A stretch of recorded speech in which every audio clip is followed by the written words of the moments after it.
پہلے تو اپنی بات میں ایک تصحیح کر لیجئے، باندیوں کے ساتھ یا لونڈیوں کے ساتھ یا کونکوبائنس کے ساتھ کوئی نکاح نہیں ہوتا تھا۔ منکوحہ وہ بیویاں کہلاتی تھیں اور یہ باندیاں کہلاتی تھیں، یہ ملکیت ہوتی تھی، بیوی ملکیت نہیں ہوتی۔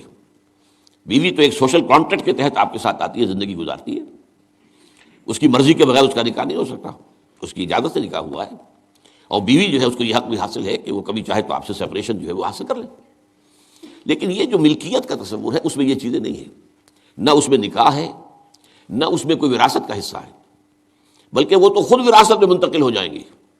اگر کوئی شخص جو ہے اس کے کچھ باندیاں تھیں تو اس کے انتقال کے بعد وہ اس کی ملکیت ان کی جو ہے جیسے اور پراپرٹی جو ہے وہ منتقل ہوگی، اولاد کیسے ہو جائے گی۔ تو پہلی بات تو یہ چاہے اچھی لگے چاہے بری، لیکن آپ اس کو سمجھ لیجئے ایز سچ کے جیسے وہ تھا معاملہ۔ ہمیں اس کے اندر جو ہے وہ کچھ اس کو پہلے ٹیبل بنانے کے لیے اور اس کو جو ہے اس کے اندر کوئی ترمیم نہیں کرنی چاہیے۔ اسٹیٹس جو ہے باندی کا، کونکوبائنس کا، وہ یہ ہے جو میں نے آپ کے سامنے رکھا۔ اچھا، اصل مسئلہ یہ آتا ہے کہ آیا آج بھی ایسا کوئی معاملہ ہے؟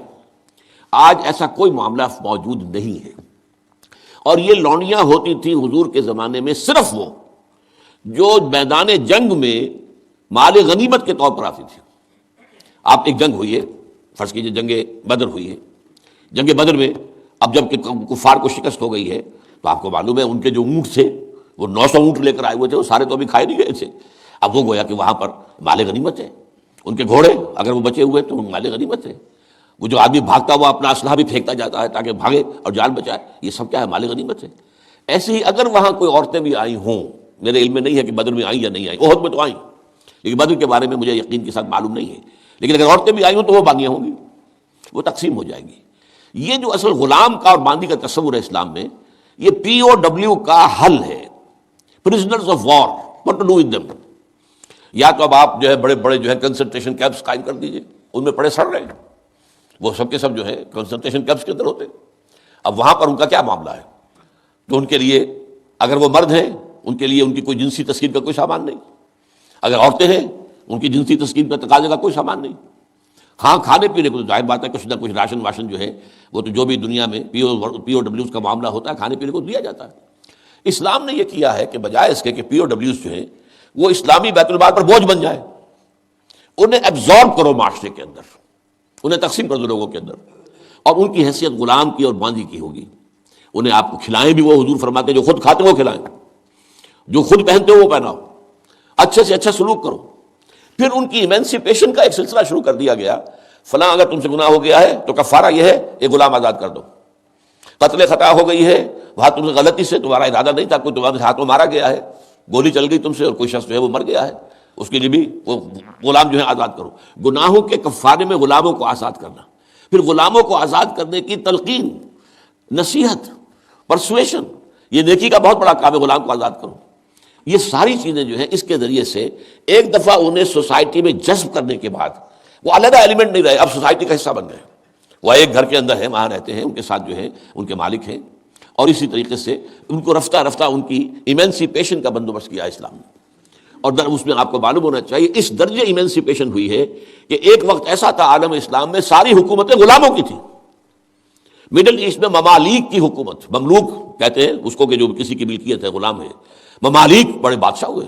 ہندوستان میں جو دہلی میں پہلی حکومت قائم ہوئی ہے وہ کون تھے؟ خاندان غلامہ، قطب الدین ایبک اور یہ بلبن، ایسے ایسے شاندار، اور جو ہے اور یہ التتمش، یہ کون تھے؟ غلام تھے۔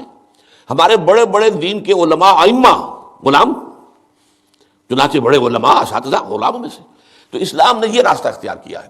البتہ آخری سوال کا یہ ہے جو میرے اپنے ذہن میں ہے کہ اسلام نے اس انسٹیٹیوشن کو فائنلی ایبروگیٹ کیوں نہیں کیا؟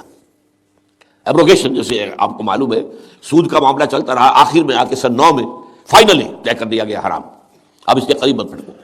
اس کی حکمت میرے نزدیک یہ ہے کہ یہ خالص اسلامی جہاد ہونا ہے قیامت سے قبل ایک مرتبہ بہت بڑے پیمانے پر، جس کو کہا گیا ملاحم، اور جس پر پورے باب جو ہیں وہ احادیث کی کتابوں میں ہیں۔ اس وقت میں سمجھتا ہوں کہ ضرورت پیش آئے گی اس انسٹیٹیوشن کو انووک کرنے کی کہ اس وقت پرزنرز آف وار کا معاملہ اس طور سے ڈیل کیا جائے، لیکن اس وقت تک کسی آزاد انسان کو پکڑ کر غلام بنا لینا بہت بڑا گناہ ہے، ناقابل معافی گناہ ہے، کسی کو حق حاصل نہیں ہے۔ یہ جو امریکنز لے گئے تھے آپ کو معلوم ہے یہ افریقہ کے مغربی ساحل کے ساتھ ساتھ وہاں سے یہ لوگ لے کر گئے پکڑ پکڑ کر ان کو، افریقیوں کو، اور وہاں جا کر انہیں غلام بنایا ہے اور شدید ترین جو ہے سختیوں میں انہیں رکھا ہے۔ یہ معاملہ اسلام میں نہ کبھی ہوا ہے نہ اس کی کوئی اجازت ہے۔ کسی غلام، کسی آزاد انسان کو پکڑ کر زبردستی غلام بنا لینا، اس کی نہ کبھی اجازت رہی ہے نہ کبھی ہوگی۔ البتہ پرزنرز آف وار کے معاملے میں یہ شکل ہے جو اسلام میں رہی ہے، اور ہمیں اسی طریقے سے سمجھنا چاہیے۔ چاہے ٹھیک ہے دنیا اس کے اوپر فکرے چست کر دے گی یا کوئی اس کو کہے گی، پاس بہت سی چیزیں ہیں کہ جو لوگوں کے عام جو مزاج اس وقت کا ہے اس میں وہ ذرا آسانی سے وہ بات جو ہے ان کے ذہن کے اندر اترتی نہیں ہے، لیکن we have to be faithful کہ دین کی اصل تعلیم کیا ہے، اسی کے ساتھ جڑے رہنا چاہیے۔